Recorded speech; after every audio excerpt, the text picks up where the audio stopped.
بسم اللہ الرحمن الرحیم۔ السلام علیکم پیاری طالبات، اردو کے لیکچر نمبر 14 میں آج ہم سبق شیخ سعدی کے اقوال کا قواعد کا کام جو ہے وہ کریں گے۔ اس سے پہلے ہم اس سبق کے الفاظ معنی اور مشق کا کام جو ہے وہ مکمل کر چکے ہیں۔ یقیناً آپ نے اپنی کاپیوں میں اسے کر لیا ہوگا۔ آج کا کام جو ہے وہ ہے قواعد کا کام جو ہم کرنے والے ہیں۔ طالبات، اپنی کتاب کے صفحہ نمبر 19 پر اگر آپ دیکھیں تو آپ کو سوال نمبر 6 میں نظر آئے گا، جو آپ نظر آ رہا ہوگا حروف استفہامیہ۔ ٹھیک ہے، حروف استفہامیہ، استفہام کہتے ہیں سوال پوچھنے کو۔ ٹھیک ہے، تو اس کا مطلب کیا ہوا، یعنی اس کے اگر لفظی مطلب سے اندازہ کریں تو ہمیں خود بخود پتہ چل جاتا ہے کہ حروف استفہامیہ جو ہے وہ کون سے ہوں گے۔ آئیے اس کو سیکھتے ہیں کہ حروف استفہامیہ جو ہیں وہ کیا ہیں اور کس طرح استعمال کیے جاتے ہیں۔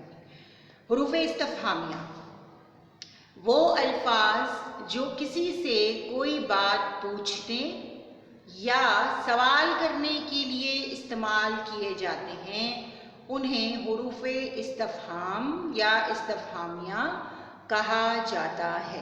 ٹھیک ہے بیٹے، جیسے یہ کون ہے۔ اب اس میں دیکھیں کون جو لفظ ہے یہ حرف استفہامیہ، یعنی یہ والا لفظ جو ہے سوال پوچھنے کے لیے استعمال کیا جا رہا ہے، تو اس کا مطلب کیا ہے کہ یہ والا لفظ جو ہے یہ حرف استفہام ہے۔ اس کے بعد دوسری مثال ہے وہ کیا کرتا ہے۔ ٹھیک ہے، اس میں دیکھیے کیا، یہ لفظ جو ہے یہ حرف استفہام ہے۔ اس کے بعد اگلی مثال دیکھیے تم کیوں آئے ہو۔ ٹھیک ہے، تم کیوں آئے ہو، تو اس میں کون سا لفظ جو ہے وہ حرف استفہام ہوا، کیوں۔ پھر اس کے بعد ہے وہ کب لاہور جائے گا، تو یہاں پر کیا ہوا، کب جو لفظ ہے وہ کیا ہے، حرف استفہام ہے۔ اگر آپ اپنی کتاب میں دیکھیں تو آپ کو جو ہے وہ مختلف مثالیں اور بھی ایک مثال اور بھی موجود ہے آپ کی کتاب میں۔ اس بات کو کس طرح ختم کیا جا سکتا ہے، اب کس طرح بھی جو ہے وہ کیا ہے، وہ حرف استفہام ہے۔ ٹھیک ہے میرا بیٹا، تو ان جملوں میں نیچے وہ آپ کو بتا رہے ہیں کہ ان جملوں میں کون، کیا، کیوں، کب اور کس طرح حروف استفہامیہ ہیں، اور ان کے علاوہ کیسے، کہاں، کدھر، کتنا بھی حروف استفہامیہ ہیں، یعنی اور بھی بہت سارے حروف ہو سکتے ہیں، کس طرح، کن کا۔ ٹھیک ہے، تو کن کا، کن سے، یعنی جس طرح بھی جو بھی لفظ جو ہے وہ آپ سوال کرنے کے لیے استعمال کریں گے، وہ سارے کے سارے حروف جو ہیں وہ کیا ہوں گے، وہ حروف استفہامیہ ہوں گے۔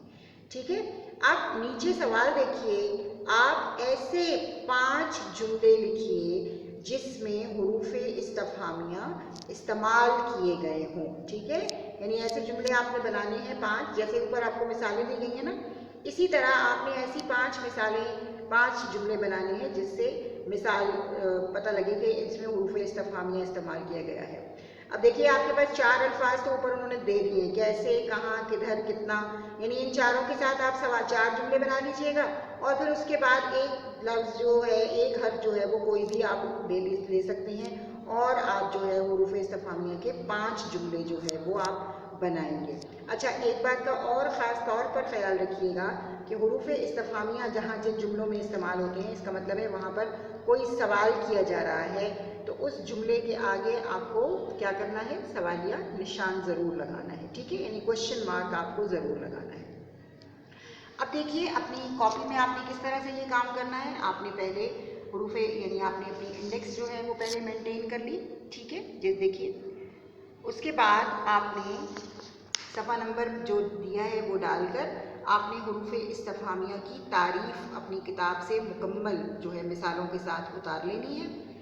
ٹھیک ہے، اور اس کے بعد آپ جو ہے نیچے وہ سوال لکھیں گے جو آپ کی کتاب میں دیا گیا ہے۔ ایسے 5 جملے لکھیے جن میں حروف استفہامیہ استعمال کیے گئے ہوں۔ ٹھیک ہے، اور اس کے بعد آپ نے 5 جملے جو ہے وہ اس طریقے سے بنا لینے ہیں۔